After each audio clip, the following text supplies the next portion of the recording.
গোপালপুর উপজেলা প্রাথমিক শিক্ষক সমিতির সাবেক সভাপতি, সুতি কালীবাড়ি নিবাসী আব্দুল আজিজ মাস্টারের বড় মেয়ে এবং সুতি লাঙ্গলজোড়া সরকারি প্রাথমিক বিদ্যালয়ের প্রধান শিক্ষক আজিজুন নাহার আকলিমার নেই।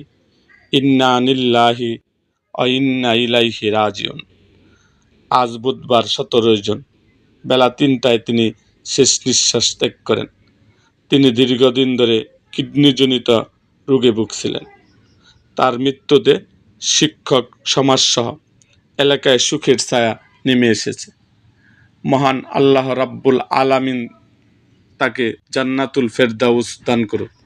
তার পরিবারের পক্ষ থেকে তার জন্য দোয়া চেয়েছেন এবং তার অগণিত শিক্ষক ছাত্রছাত্রী তার জন্য দোয়ায় মাগফিরাত কামনা করেন।